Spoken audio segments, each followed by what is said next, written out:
자, 101페이지부터 이제 대리가 나옵니다. 대리는 개념이 중요한데, 이런 문제입니다. 갑이 본인이고, 을이 대리인이에요.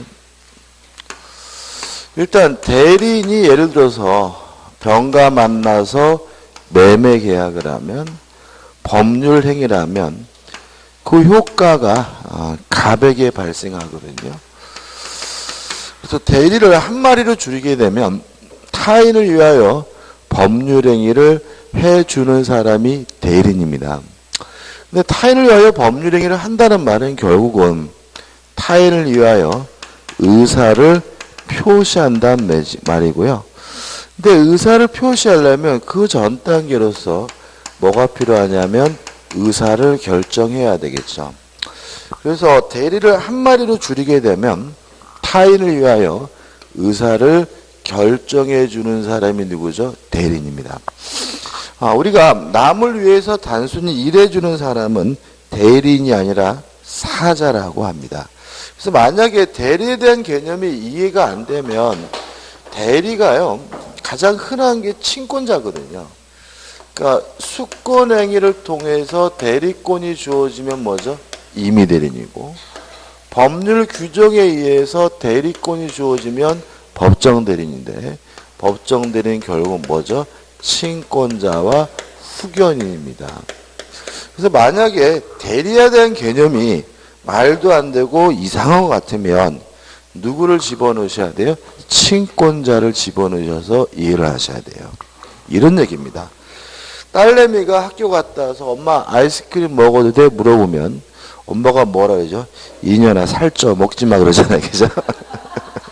그러면 결국은 친권자 대리는 웃으시니까 좋습니다. 대리는 대신 아이스크림 먹어주는 사람이 아니죠. 아이스크림을 먹을지 말지 뭐 해주는 사람이죠? 의사를 결정해주는 사람이죠. 그죠? 엄마 나 오락해도 돼? 1시간만 하고 숙제해야 돼? 다시 말하면 대신 오락해주는 사람이 대리인이 아니에요.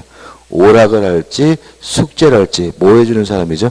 의사를 결정해주는 사람입니다. 그래서 오늘 대리를 하면서 계속해서 뭘 하냐면 의사결정이란 말을 계속 할 거예요. 그렇죠? 그래서 대리는 타인을 위하여 대신 의사를 결정해주는 사람이 대리인이다. 이 개념이고요. 이번 대리제도의 기능에서 사적 자치 확장해서 뭐가요? 임의 대리가. 예를 들어서 임의 대리인을 통하게 되면 세종시에 있으면서도 제주도에 있는 땅을 살 수가 있죠. 결과적으로 하고자 하는 일을 좀 더 폭넓게 할 수 있다. 사적 자치를 확장하고요. 이번 사적 자치를 보충하는 것은 주로 뭐죠? 법정 대리인. 좀 띨띨한 친구들이죠. 뭐 친권자면 뭐죠? 미성년자, 피한정우견인. 다시 말하면 법정 대리인은 결국은 본인의 능력이 어떻게 해요? 부족하기 때문에 그 능력을 뭐 하는 거죠? 보충해 주는 거죠. 그래서 법정 대리는 사적 자치를 보충해 줍니다. 그 다음에 2번 대리와 구별해야 될 제도에서 뭐가 나오죠? 간접 대리가 나오는데 중요한 건 아닌데 아주 가끔 시험 문제를 내기 때문에 설명을 드리면 예를 들어서 갑이라는 분이 포도 농사를 지으셨어요. 그래서 포도를 직접 팔기가 어려워서 을이라는 상인한테 찾아가서 내 포도를 팔아주셔 위탁을 한 거죠. 그러면 갑은 포도를 을에게 뭐죠? 갖다 줘야 되겠죠. 이제 을은 이제 갑의 포도를 파는데 어떻게 파냐면 자기 포도라고 파는 거죠. 자신의 이름으로 팝니다. 병이라는 손님이 와가지고 요 포도에 대해서 매매 계약을 하면 을은 갑으로부터 받은 포도를 병에게 뭐요? 전달해주고 요 매매 대금은 병이 갑에게 주는 것이 아니라 을에게 주죠. 근데 을은 돈을 받았지만 자기 돈이 아니에요. 갑에게 그 돈을 전달해 줘야 되고요. 그 돈에서 뭐만 띄게 되냐면 수수료만 띄거든요. 따라서 돈을 받았지만 자기 돈이 아니다. 그래서 타인의 계산으로 이런 말을 쓰거든요. 그럼 보자고요. 일반적인 대리는 을과 병이 만나서 매매 계약을 하면 매매 대금은 갑이 병에게 주는 거고요. 이전 등기도 병이 어떻게 해요? 갑에게 하는 거죠. 그래서 이 매매 계약의 효과가 병과 갑 간에 직접 발생한다 그래서 일반적인 대리를 뭐라 그러냐면 직접 대리라고 하는 거죠. 이에 반해서 이 경우에는 매매 계약의 효과인 포도를 인도하고 대금을 지급하는 것이 갑과 병 간에 직접 발생하는 것이 아니라 을을 통해서 인도되고 을을 통해서 뭐예요? 지급되고 있기 때문에 이거 우리가 뭐라 그러냐면 간접 대리라고 해요. 주의할 점은 여기서 만약에 시험에 낸다면 자신의 이름을 타인의 이름으로 이렇게 바꿔서 X로 만들어요. 타인의 계산을 자기 계산으로 해서 뭐예요?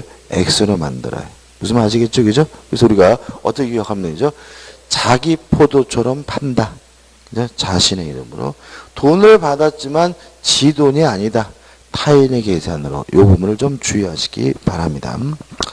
그 다음에 넘겨보시면 이제 뭐가 나오냐면, 사자가 나오죠.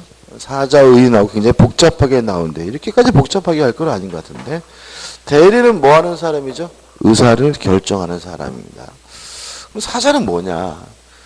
본인이 결정한 의사를 단순히 병에게 전달해 주거나 표시해 주는 사람을 우리가 사자라고 하고요. 우리가 흔히 쓰는 말은 뭐죠? 신부는꾼인가요? 그죠? 그럼 결국은 뭐가 다른 거죠? 의사 결정의 주체가 다른 거죠. 그래서 만약에 여러분들이 오늘 열심히 대리를 공부하고 나서 집에 가서 남의 일을 대신해 주는 사람이 대리인이구나 라고 받아들였다면 그분은 뭘 생각하고 있는 거예요? 사자를 생각하고 있는 거죠. 그죠? 우리가 타인의 사물을 처리해 주는 계약을요. 위임이라고 하죠. 그죠? 그리고 타인의 사물을 처리해 주는 사람 우리가 뭐죠? 수임인이라고 하는데 이 수임인은 사자일 수도 있고 뭐일 수도 있어요? 대리일 수 있어요. 예를 들어서 만약에 네가 내 대신 세종시 가서 아파트 좀 사라. 그러면 대리인이에요. 왜냐하면 어떤 아파트를 살 것인지 어느 금액에 살 것인지 스스로 뭘 하게 되니까요? 의사를 결정하게 되니까요. 그죠? 근데 만약에 네가 내 대신 세종시에 가서 현대 아파트 1302호를 2억 5천에 매매해라. 그러면 그 사람은 뭐예요? 사자예요. 왜요? 아무런 의사결정을 안 하잖아요. 어떤 아파트를 살지 어느 금액에 살지 누가 다 결정하고 있는 거죠? 본인이 결정하고 있잖아요. 그때는 우리가 뭐죠? 대리인이 아니라 뭐가 돼요? 사자가 되는 거죠. 따라서 대리인이 되려면 반드시 스스로 뭘 하고 있어야 됩니까? 의사를 결정하고 있어야 됩니다. 그죠? 그 다음에 수험적으로 신경 쓸 것은 대리인은 의사를 결정하는 사람이니까 의사를 결정할 수 있는 능력, 의사 능력이 필요한 거죠. 그렇지만 사자는 본인이 결정했죠. 을은 아무런 의사결정하지 않으니까 사자에게는 뭐는 필요 없죠? 의사 능력이 필요 없다는 것만 주의하시면 됩니다. 이 정도고요. 이제 박스까지 정리되어 있는데 아무튼 가장 핵심은 누가 의사를 결정하느냐에 따라서 대리인과 사자가 나뉘게 된다는 점 주의하시면 됩니다. 그 다음 우측에 대표는 안 읽어봐도 되고요. 간접조무도 안 읽어봐도 됩니다. 2번, 3번 대리제도의 본질 해가지고 본인행위설, 대리행위설 나와 있는데 이거 뭐 큰 의미 없는데 이런 문제입니다. 왜 대리인이 법률행위를 했는데 그 효과가 본인에게 발생하느냐? 형식적으로는 겉보기에는 대리인이 하는 것처럼 보이지만 실질적으로 본인이 했기 때문에 본인에게 효과 기속되는 거다. 이렇게 이해하는 견해가 뭐죠? 본인행위설이고요. 우리 민법은 이게 아니죠. 늘 말씀드리지만 의사결정 누가 합니까? 대리인. 따라서 우리 민법은 뭘 취하고 있습니까? 대리인행위사를 취합니다. 그래서 의사결정의 주체도 대리인이고 법률행위 주체도 뭐죠? 대리인이다. 따라서 우리 민법은 대리인행위사를 취하고 있다 정도고 솔직히 안 읽어봐도 되고요. 그 다음에 넘겨보시면 대리가 허용되는 범위죠. 대리인이란 타인을 위하여 의사를 결정하는 사람이니까 법률행위에 한해서만 대리가 허용이 됩니다. 따라서 법률행위가 아닌 준법률행위는 뭐가 없죠? 의사표시가 없죠. 의사표시가 없으면 의사를 결정할 일이 없으니까 대리가 허용되지 않고요. 사실행위도 물론 뭐가 없습니까? 의사표시가 없죠. 따라서 사실행위도 대리가 허용되지 않습니다. 대리는 뭐에 한해서만요? 법률행위에 한해서만 허용이 됩니다. 다만 제외되는 것이 있는데 법률행위 중에서 대리가 허용되지 않는 것. 첫째, 가족법상 법률행위는 대리가 허용되지 않습니다. 왜냐하면 혼인한다, 약혼한다, 이혼한다 같은 의사결정은 누구만이 할 수 있죠? 본인만이 할 수 있고 다른 사람이 대신할 수 있는 것은 아니고요.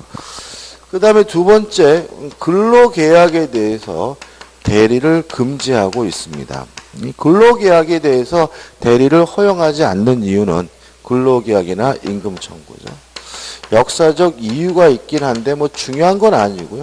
이런 건 안 내고 아무튼 우리는 뭘 잊지 마시냐면 대리인이란 타인을 위하여 의사를 결정해 주는 사람이니까 법률행위에 한해서만 허용이 되지만 혼인한다, 약혼한다 같은 의사결정은 누구만요?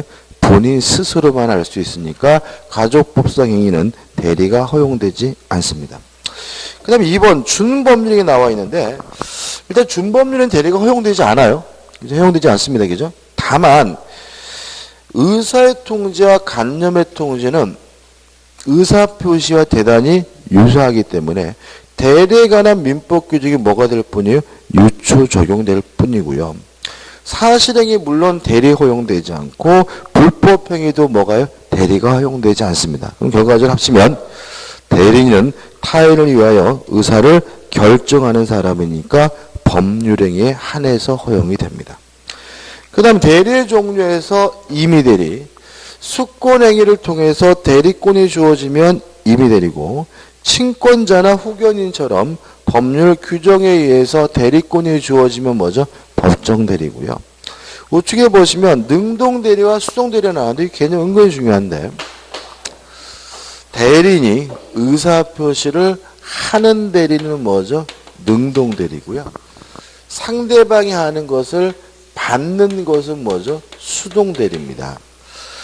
근데 재밌는 것은 뭐냐면 그 상단에 니은 보내가지고 특별한 사정이 없는 한 능동대리권이 있으면 수동대리권도 함께 가진다고 해석된다. 이런 말이 나오고 기억 보시면 수동대리에 대해서는 능동대리에 관한 규정을 부분적으로 준용하고 있다. 이런 말이 나오잖아요. 이런 말이 나오는 이유는 뭘까요? 대리는 타인을 위하여 의사를 결정하는 사람이잖아요.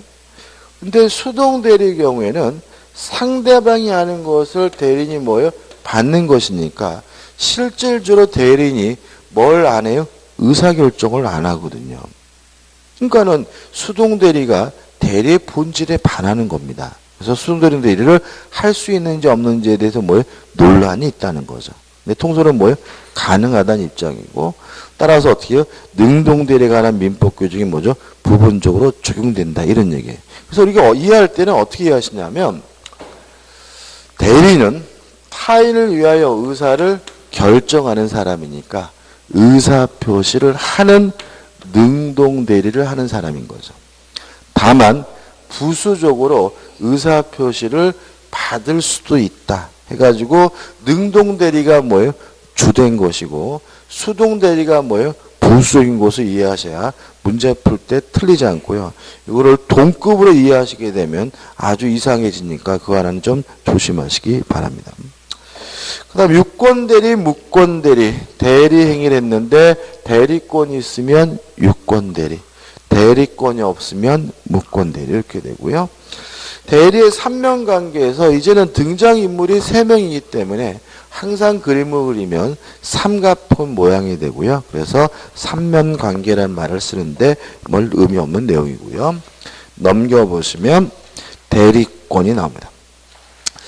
일단 의미 성질해가지고 1. 대리권의 이라함은 이렇게 나와 있고 2번에서 권리가 아니라 뭐죠?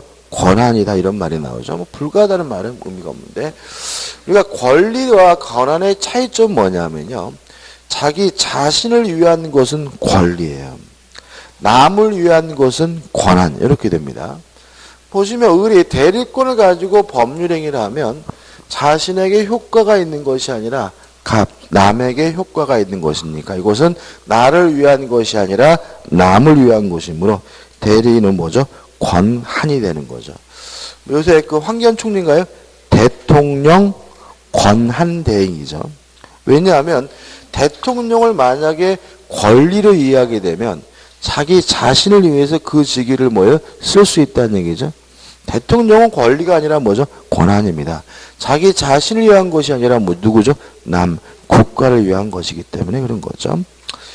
그 다음에 4번 대리과의 기초를 내보면 좀 이따 볼 거고 하단에 대리권의 발생 원인에서 법정 대리권의 발생 원인은 법률 규정인데 하단에 나와 있는 거는 읽어볼 필요가 없습니다. 시험 범위가 아니거든요.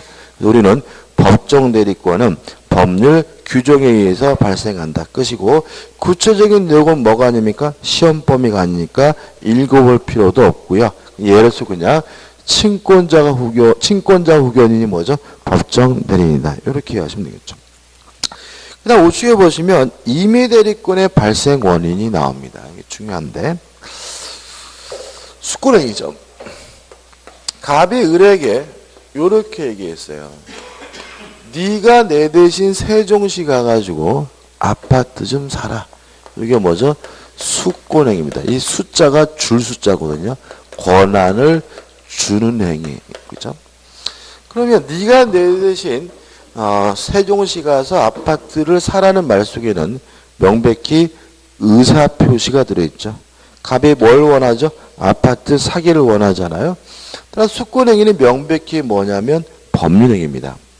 근데 이것을 계약으로 볼 것이냐 단독행위로 볼 것이냐에 대해서 학설의 대립이 있는데 수권행위의 법적 성질에 대해서 우리 판례는 단독행위로 이해합니다. 무슨 차이죠? 단독행위 뭐죠? 승낙을 받지 않고 일방적으로 하는 법률행위. 계약은 뭐죠? 승낙을 얻어야 성립하는 법률행위죠.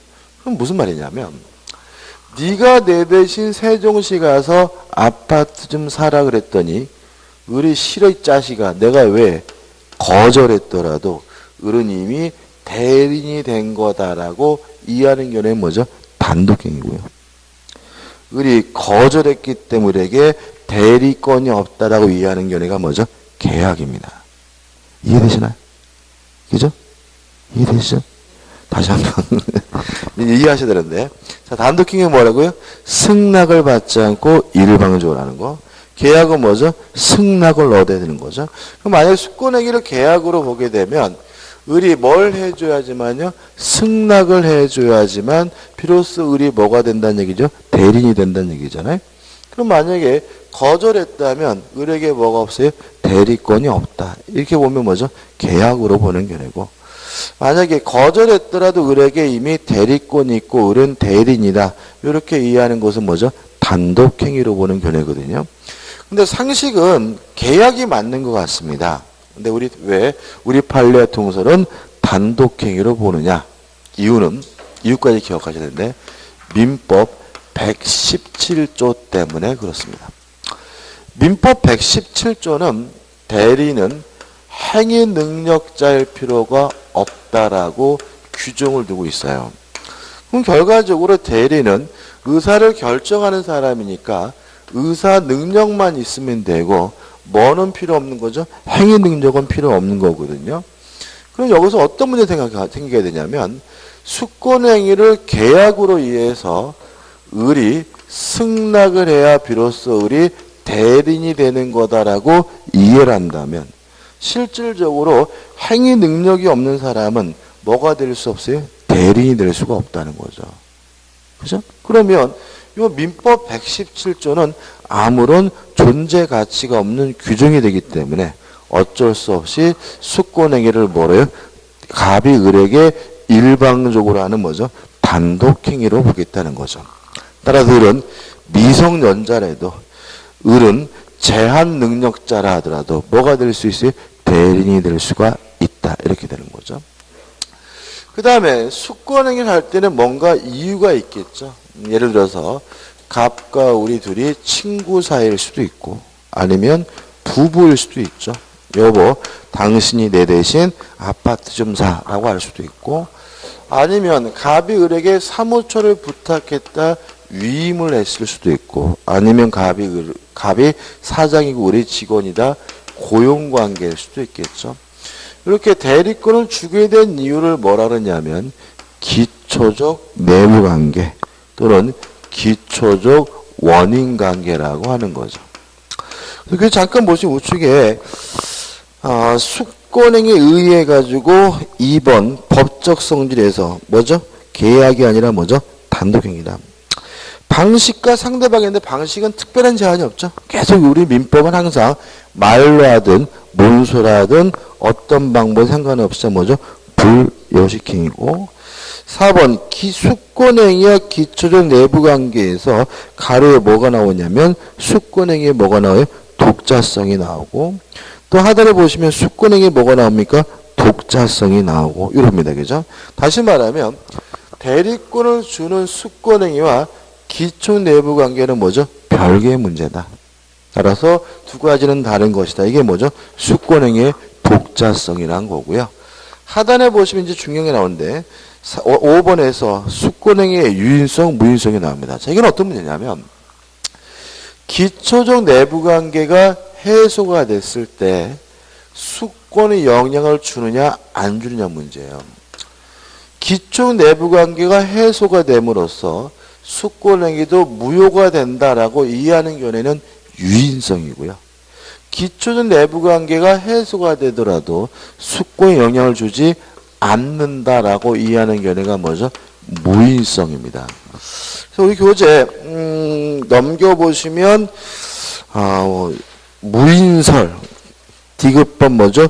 유인설 이렇게 나오는데 우리 교재는 그냥 학설을 소개하고만 있을 뿐 우리 판례가 어떤 설을 취하고 있는지에 대해서는 아무런 내용이 없는데 우리 판례는 뭘 취하고 있냐면 무인성을 취하고 있다. 이게 꼭 기억하세요. 그죠? 그래서 기초적 내부관계가 해소가 되더라도 뭐에는 영향을 주지 않습니까? 숙권행위에 영향을 주지는 않습니다. 이 부분에서 이제 우리가 판례 하나하고 그 다음에 사례 하나 두 가지를 이해하면 되는데 판례로서 가장 유명한 판례가 이런 판례입니다.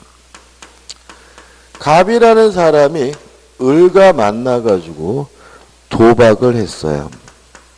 그래서 도박빚, 도박 채무를 예를 들어서 5천만 원을 부담하게 됐습니다.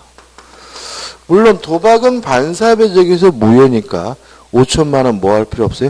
갚을 필요는 없죠. 근데 문제는 현실은 제일 무서운 빚이 뭐죠? 도박빚이잖아요. 그죠? 그래서 갑이 고민하다가 이런 얘기를 합니다. 내가 너한테 당장 줄 돈은 없다.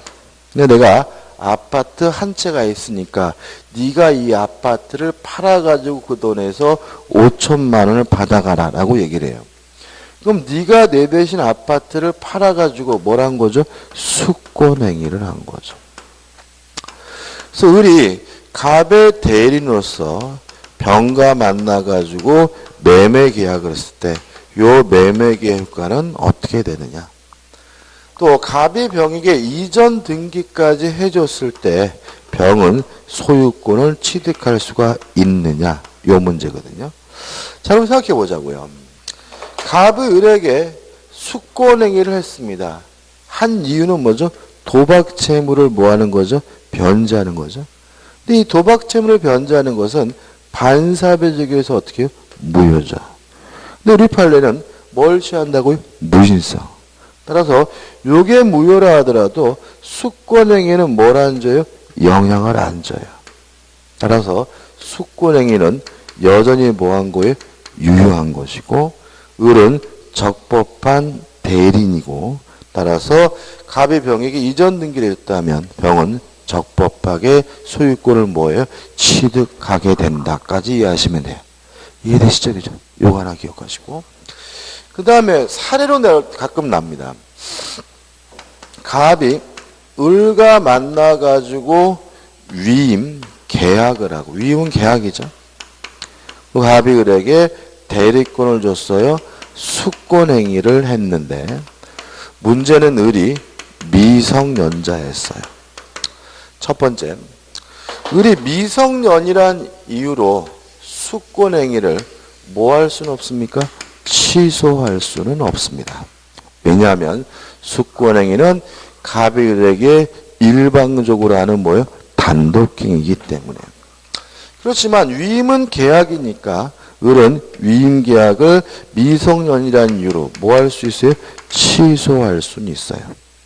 근데 위임 계약이 취소가 되더라도 숙권행위는 뭘 안 줍니까?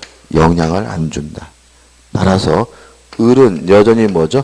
적법한 대리인이고 을이 한 행위는 유권 대리인으로서 확정적으로 뭐죠? 유효하다는 것까지 이해하시기 바랍니다. 이해되시죠? 이제 꼭 기억해 두시기 바랍니다. 그 다음에 이제 숙권행위 하자. 숙권행위는 누가 하는 거죠? 본인이 하는 거니까 본인을 기준으로 그 하자 여부를 결정하고요. 숙권행위 철회, 물론 효과가 발생하기 전에만 철회할 수 있겠죠. 따라서 대리인이 대리행위 하기 전까지는 뭐 할 수 있어요? 철회할 수가 있고요. 그 다음에 3번 대리권의 범위에서 법정 대리권의 범위는 법률 규정에 의해서 결정이 되는데 법률 규정에 의한 대리권은 뭐죠? 시험 범위가 아니니까 의미가 없고요. 중요한 것은 2번 임의 대리권의 범위입니다. 물론 임의 대리인이 뭘 할 수 있는지는 요 숙권행위를 뭐 하면 알 수 있어요? 해석해 보면 알 수가 있어요. 근데 이 부분에서 우리 교재가 좀 약간 좀 이상한데 숙권행위를 해석해 보면 알 수 있다까지 나오고 우측에 내용이 나오고 넘겨보시면 110페이지에 뭐죠? 판례가 나오죠. 이 부분은 체계적으로 정리를 해야 돼요. 먼저 110페이지는 판례부터 생각해 보자고요. 자, 이건 어떤 문제냐면 숙권행위를 해석하면 대리인이 뭘 할 수 있는지를 알 수 있잖아요. 땅 팔라 그랬으면 뭐예요? 땅 팔 수 있고 집 사라 그랬으면 뭐예요? 집 살 수 있고 저당권 설정하라 그랬으면 뭐예요? 저당권을 설정할 수 있는 거죠. 그럼 110페이지는 판례는 뭐냐면 숙권행위를 해석했더니 매도에 관한 숙권이 뭐죠?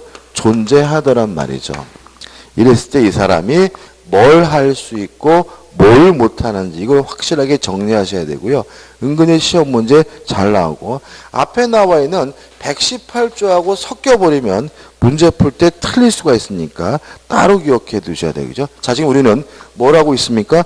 숙권행위를 해석해 봤더니 매도에 관한 숙권이 있을 때 뭘 하고 뭘 못하느냐. 첫째, 가능한 거. 매매 계약 체결할 수 있겠죠? 왜요? 매도에 관한 숙권이 있으니까요. 근데 매매 계약을 했더니 대금을 주네요. 매매 대금을 수령할 수도 있다는 거 기억해 두시고요. 돈을 받으러 갔더니 돈이 모자라니까 좀 연기해 둘래요. 대금 지급 기한을 연기해 주는 것까지 가능합니다. 왜 대리인이 스스로 연기를 해줄 수 있냐면 대리는 스스로 뭐 하는 사람이죠? 의사를 결정하는 사람이죠. 따라서 을이 판단해 봤을 때 연기해 주는 것이 본인에게 이득이 된다고 생각된다면 뭐 할 수 있는 거죠? 연기해 줄 수도 있는 거죠.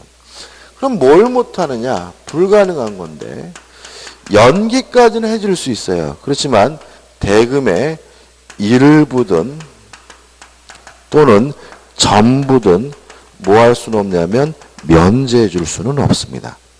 왜냐하면 일부든 전부든 면제하는 것은 어떠한 경우에도 본인에게 이득이 될 수는 없다는 것이 우리 판례 입장이고요. 또 임의 대리는 뭐도 못하냐면 취소할 수도 없고 해제할 수도 없습니다. 왜냐하면 취소하고 해지하려면 별도의 수권이 필요한데 왜 그런지 그 이유는 좀 이따 볼 거예요. 그래서 요거 확실하게 기억해 두시고요. 요게 이제 판례예요. 한번 보자고요. 1번 판례는 의사표시를 뭐 할 수도 있어요? 수령할 수도 있다. 이런 말이죠. 그죠? 그죠? 왜 이런 판례가 있을까요? 대리는 뭐 하는 사람이에요? 의사를 결정하는 사람이니까 능동 대리를 할 수 있는 사람이잖아요. 그래서 수동 대리를 할 수 있는지에 대해서 뭐가요? 재판까지 한 거죠. 그죠? 근데 뭐예요? 우리 판례는 할 수도 있다. 것이고. 그 다음에 두 번째 판례는 중도금, 잔금을 뭐 할 수 있어요? 수령할 수 있다. 대금을 뭐 할 수 있어요? 수령할 수가 있고. 세 번째 판례는 뭐죠? 대금 지급 기한을 뭐 할 수 있어요? 연기해 줄 수가 있고. 네 번째 판례는 연기할 수도 있고 수령할 수 있다는 얘기고. 다섯 번째 판례는 해지할 수 없다는 판례고요. 그 다음에 여섯 번째 판례 수령할 수 있다는 판례고. 일곱 번째 판례 면제 줄 수가 없다는 판례고. 그 다음에 뭐 대출 받는 거 못한다는 건 너무나 당연한 거죠. 그죠? 그러니까 8번 판례는 의미가 없고. 그럼 결국은 2번부터 7번까지를 정리하면 뭐죠? 요거죠. 요거죠. 그래서 매매 계약을 체결할 수 있을 뿐만 아니라 대금을 수령할 수도 있고 대금 지급 기한을 뭐 할 수 있어요? 연기해 줄 수 있지만 대금의 일부 전부는 뭐 할 수 없어요? 면제할 수는 없고요. 취소할 수도 없고 해지할 수도 없고. 교재는 요 취소할 수 없다는 판례가 없는데 이것도 뭐죠? 대단히 뭐죠? 중요한 겁니다. 끝이고요. 그 다음에 이제 앞에 나오는 119페이지 나오는 118조는 뭐냐면 자, 이 경우는 매도에 관한 수권이 있다가 해석이 된 거잖아요. 근데 이건 뭐냐면 해석을 했는데 대리권의 범위를 알 수가 없어요. 다시 말하면 대리권이 있긴 한데 그 사람이 뭘 할 수 있는지를 알 수가 없을 때는 이때는 민법 118조에 의해서 해결이 된다는 얘기죠. 그럼 이것도 한번 생각해 보자고요. 가능한 거 뭘 할 수 있냐면 우리 민법 117조가 보존행위 할 수 있다는 입장이고요. 그 다음에 성질이 변하지 않는 범위 내에서 이용행위도 계량행위도 할 수가 있다는 얘기거든요. 그러면 대리권이 있긴 한데 그 범위가 명확하지 않은 대리는 뭘 못하느냐? 불가능한 거. 보존행위와 이용행위와 계량행위를 할 수 있으니까 결국은 뭘 못하는 거죠? 처분행위를 못하는 거고요. 또 이용행위나 계량행위는 성질이 변하지 않는 범위 내에서만 할 수 있으니까 결국은 성질이 변하는 이용행위나 계량행위는 뭐 할 수 없어요? 할 수가 없다는 의미가 되겠죠. 그죠? 그럼 여기서 이제 우리 교재는 뭐가 보존행위고 뭐가 이용행위, 계량행위인지 막 나와 있네. 그런 거 뭐 하실 필요 없어요? 외우실 필요 전혀 없는 겁니다. 그죠? 설명 드릴 것도 없고요. 한 가지만 말씀을 드리면 꼭 기억해야 될 것이 뭐냐면 성질이 변하지 않는 범위 내의 이용행위 속에 임대가 포함된다. 임대가. 왜냐하면 본인의 부동산을 임대하는 것은 뭐는 아니죠? 처분행위는 아니에요. 뭐죠? 이용행위고. 또 부동산을 임대한다 그래서 부동산 성질이 뭐하지도 않아요? 변하지도 않는 거죠. 그래서 대리권의 범위가 명확하지 아니한 대리는 본인의 부동산을 뭐 할 수 있어요? 임대할 수 있다는 거 꼭 기억해 두셔야 되고요. 그리고 또 이렇게 나옵니다. 처분권 없는 자는 타인의 부동산을 임대할 수 없다. 그럼 뭐예요? X예요. 자, 이 사람 보시면 처분 못하죠. 처분권이 없는 겁니다. 그런데도 불구하고 타인의 부동산을 뭐 할 수 있어요? 임대할 수 있죠. 자, 그럼 이렇게 되는 거죠. 처분권 없는 자도 타인의 부동산을 임대하는 것이 뭐예요? 가능한데 그 사람이 누구냐? 대리권의 범위가 명확하지 아니한 대리인이다까지 꼭 기억해 두시고 확실하게 이해해 두시면 됩니다. 끝이죠. 자, 이제 110페이지 하단에 오시면 이제 뭐가 나오냐면 대리권에 제한해가지고 자기계약 쌍방대리 금지가 나옵니다.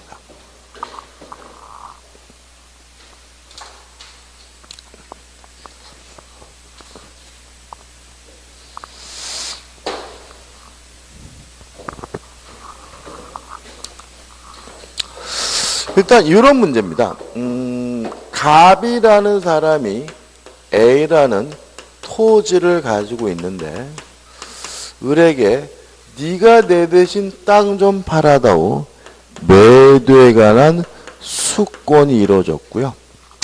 그래서 을이 갑의 땅을 팔아주려고 가서 보니까 너무나 마음에 들어요. 그래서 지가 직접 샀어요. 이걸 우리가 자기 계약이라고 합니다. 자기 계약이 금지되는 이유는 대리는 의사를 결정하는 사람이기 때문에 그래요. 자, 지금 매도에 관한 수권이 있다는 말은 매도에 관한 의사결정을 누가 한다는 거죠? 대리인이 한다는 거잖아요. 근데 을이 직접 샀죠. 그러면 매수에 대한 의사결정도 누가 해요? 을이 한다는 얘기죠. 그럼 결과적으로 매도 매수에 관한 모든 의사결정을 누가 혼자 하게 돼요? 을이 혼자 하게 되는 거죠. 그래서 극단적으로 예를 들면 매매대금 100원 요래도 어떻게 해요? 할 말이 없다는 논리가 발생합니다. 그래서 자기계약은 원칙적으로 뭐가 돼요? 금지가 돼요. 쌍방대리도 비슷합니다. 병이 을에게 좋은 땅이 있으면 사다오. 매수에 관한 수권을 하길래 을이 갑과 병을 대리해서 갑과 병 사이에 매매 계약을 체결하면 이게 뭐죠? 쌍방대리고요. 쌍방대리도 형식은 다르지만 어차피 매도 매수에 관한 모든 의사결정을 누가 혼자 합니까? 을이 한다는 점에서는 마찬가지이기 때문에 자기계약 쌍방대리는 원칙적으로 뭐가 되냐면 금지가 됩니다. 따라서 할 수 없습니다. 근데 문제는 하면 안 되는데 그래도 했어요. 위반을 했어요. 그럼 주의하실 것은 원칙적으로 무효가 아니라 무권 대리가 된다는 점 주의하시기 바랍니다. 자, 이게 무슨 말이냐면 대리는 자기계약 쌍방대리를 못한다는 말은 자기계약할 대리권이 없다는 얘기죠. 쌍방대리할 뭐가 없어요?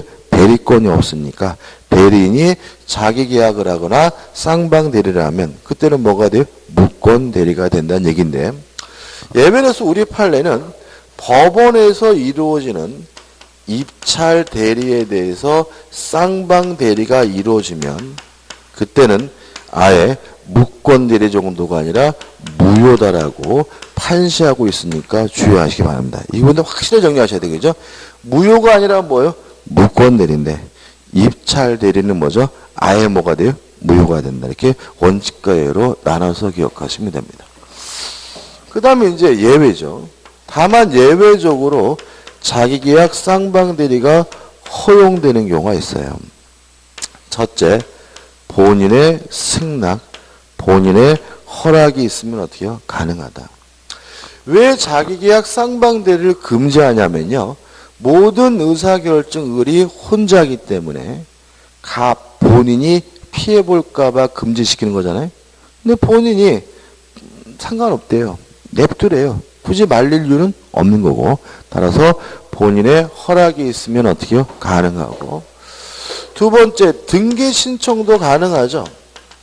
우리 일반적으로 아파트 거래할 때 등기하기 위해서 매도인 따로 법무사 선임하고 매수인 따로 법무사 선임한 것이 아닙니다. 그죠? 한 사람 선임하죠? 그럼 결국은 법무사는 쌍방을 대리해서 뭐 하게 돼요? 등기를 신청하게 되거든요. 가능합니다. 그래서 등기 신청은 자기 계약도 가능하고 쌍방 대리도 가능합니다. 그 다음에 세 번째 우리 판례가 인정하는 건데 본인에게 이익만을 주는 행위는 자기 계약이 가능하다는 입장이에요. 본인에게 이익만을 주는 행위가 뭐가 있냐면 대리인의 재산을 본인에게 증여하는 경우입니다. 이런 일이 흔할까요? 대리인의 재산을 본인에게 뭐 한다고요? 증여한다고요. 흔하나요? 아주 흔하죠. 그죠? 친권자잖아요, 친권자. 그죠? 엄마가 장난감을 사서, 아이고, 우리 이쁜 딸 하고 줬어요. 이거 뭐예요? 대리인이 본인의 재산을, 대신이 자신의 재산을 본인에게 뭐 한 거예요? 증여한 거죠. 그죠? 이런 경우에는, 뭐죠? 본인에게 이득만을 주는 행위니까 엄마가 혼자 결정해서 혼자 하더라도 아무 문제가 없는 거죠. 그래서 본인에게 이익만을 주는, 항상 대리는 뭔 말인지 모르겠으면 뭐를 집어넣으라고요? 친권자를 집어넣는 겁니다. 그죠? 대리인의 재산을 본인에게 증여하는 행위는 사기 계약이 뭐죠? 가능하다는 거 기억해 두시기 바라고요. 마지막으로 네 번째 중요한데 채무이행입니다. 채무이행, 이쪽에 쓸게요. 네 번째, 채무이행은 자기계약도 가능하고 쌍방대리도 가능합니다. 근데 유의하실 것은 뭐냐 하면, 요 채무이행 중에서 제외되는 거, 여전히 뭐죠? 금지가 되는 게 있다는 거죠. 첫째, 다툼이 있는 채무를 변제하는 것은 여전히 허용되지 않습니다. 두 번째, 변제기 미도래 채무도 변제기가 도래하지 않은 채무도 여전히 자기계약 쌍방대리가 금지가 됩니다. 작년에 여기서 이제 문제가 나오는데 다 틀렸어요. 이것도 참 환장하겠어요. 자, 이런 얘기입니다. 합쳐보면 다툼도 없고요. 변제기도 이미 도래가 됐다면 을이 혼자 결정해서 채무를 이행하더라도 본인에게는 아무런 피해가 없는 거죠. 그죠? 따라서 자기계약 쌍방대리가 어떻게 해요? 가능한 거예요. 따라서 자기계약이 가능하다는 말은 갑의 재산에서 을이 채무 변제 받을 수 있다는 얘기고요. 쌍방대리가 가능하다는 말은 갑의 재산을 빼가지고 병에게 돈을 갚아도 뭐죠? 상관이 없다는 얘기예요. 이해되시죠? 다시 말하면 이거를 왜 틀리냐면 채무이행, 채무 이렇게 외우시는 거죠. 채무이행을 자기계약 쌍방대리 한다는 말이 뭔지까지 생각해 봐야죠. 채무이행이 뭐라고요? 본인의 재산을 빼서 자기 빚을 어떻게 해요? 갚을 수가 있다. 이게 뭐예요? 자기계약이죠. 그죠? 갑의 재산을 빼서 병에게 뭐예요? 갚을 수가 있다. 이게 뭐예요? 쌍방되는 거죠. 이해되시죠? 왜 이게 가능하다고요?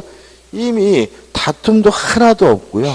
이미 변제기가 도래했다면 을이 혼자 결정해서 채무를 이행하더라도 본인에게는 뭐죠? 아무런 피해가 없으니까 자기계약 쌍방대리가 어떻게 해요? 가능하다는 취지고요. 이 부분은 작년에 냈는데 굉장히 많이 틀렸기 때문에 재미를 봤기 때문에 올해 또 낼 수도 있어요. 그죠? 주의하시기 바라고. 그 다음에 경계 안 되죠. 채무이행이지만 대물변제 안 됩니다. 대물변제는 뭐죠? 돈 대신 물건으로 갚는 거죠. 그러면 그 물건이 얼마로 가치를 평가하는지가 대단히 중요하죠. 근데 만약에 을이 혼자 결정해서 혼자 가치평가해서 돈을 갚아버린다면 뭐 1억을 갚기 위해서 5억짜리 땅을 넘겨버릴 수가 있잖아요. 그래서 안 되는 거죠. 경계가 뭐죠? 경계 굉장히 중요한 개념입니다. 그죠? 경계가 뭡니까? 계약의 종류를 바꿔서 하는 이행. 경계도 뭐라고요? 채무 이행이에요. 근데 어떻게 한다고요? 계약의 종류를 바꿔서 하는 이행이 뭐죠? 경계고요. 굉장히 중요한 개념이고, 얘는 뭐죠? 중도금 전액 대출 전환. 이게 경계죠. 제가 아파트를 분양받았는데 중도금을 대출로 전환해 준대요. 그럼 저는 어떻게 하냐면은 분양 신청서에 대출서류도 작성하잖아요. 그죠? 그럼 결국은 매매 계약을 해서 매매 대금을 줘야 되는데 대출을 받음으로써 결과적으로 뭐 하게 된 거죠? 중도금을 준 거죠. 그죠? 이렇게 계약의 종류를 바꿔서 하는 이행이 뭐라고요? 경계입니다. 자, 잊지 마세요. 그죠? 자, 경계는 뭐의 일종입니까? 채무 이행의 일종입니다. 근데 어떻게 하는 채무 이행이라고요? 계약의 종류를 바꿔서 하는 채무 이행이 뭐죠? 경계입니다. 다시 말하면 중도금은 어떻게 해요? 낸 겁니다. 이것도 왜 자기계약 쌍방대리가 금지되는지 알 수 있죠. 만약에 의리 혼자 결정하면 지멋대로 이자 결정하고 지멋대로 상환기간 결정할 수 있기 때문에 경계도 뭐의 일종입니까? 채무이행의 일종이지만 제외된다는 거 꼭 기억해 두시기 바랍니다. 교주도 한번 쭉 읽어보시면 되는 거죠. 그렇죠? 그 다음에 112페이지 오시면 이제 뭐가 나오냐면 공동대리가 나와요. 공동대리. 자, 공동대리도 간단하게 좀 정리를 해야 되는데요. 이런 문제입니다. 대리인이 여러 명이에요. 대리인이 수인이면 원칙이 각자 대리입니다. 따라 대리인이 여러 명인 경우에는 각자가 대리행위를 하면 됩니다. 다만 수권행위나 법률 규정에 의해서 특별히 공동으로 하라는 제한이 붙으면 이때 비로소 뭐가 되냐면 공동대리가 됩니다. 따라서 가장 흔하게 나오는 지문이 대리인이 여러 명인 경우에는 원칙적으로 공동대리다. 그럼 뭐예요? X. 공동대리가 되려면 별도로 특별히 공동으로 하라는 뭐가 있어야 돼요? 제한이 있어야 되고요. 그러면 공동으로 해야 되는데 만약에 위반하게 되면 이때도 무권 대리가 됨을 주의하시기 바라고요. 그럼 뭘 공동으로 하느냐? 의사 결정만 공동으로 하면 된다. 뭐만요? 의사 결정만. 왜냐하면 대리는 타인을 위하여 뭐 하는 사람이죠? 의사를 결정하는 사람이니까. 따라서 능동대리의 경우에는 공동으로 해야 되지만 수동대리의 경우에는 공동으로 할 필요가 없는 거죠. 왜요? 수동대리는 대리인이 뭘 안 합니까? 의사결정을 안 하죠. 대리인이 의사결정하는 거는 무슨 대리만요? 능동대리만 그런 거죠. 그죠? 그 다음 마지막으로 공동들의 가장 대표적인 예가 뭐냐? 친권자다. 그죠? 어머니도 친권자고 아버지도 뭐요? 친권자입니다. 미성년자에 대한 의사결정은 어머니 혼자 결정할 수 없고요. 아버지 혼자 결정할 수 없으니까 대표적으로 뭐죠? 공동대리입니다. 따라서 뭐만 공동으로 하면 됩니까? 의사결정만. 그래서 제가 예를 많이 드린 거 7살 먹은 아들이 있는데 학교를 지금 보낼까 내년에 보낼까 고민이에요. 그래서 올해 보내기로 했다면 부부가 함께 결정했다면 학교에 데려가는 것은 엄마 혼자 데려가도 상관이 없습니다. 뭐만 공동으로 하면 되기 때문에 의사결정만 공동으로 하면 되기 때문에 끝입니다. 우측에 5번 대리권 남용부터는 좀 쉬었다가 보도록 하겠습니다.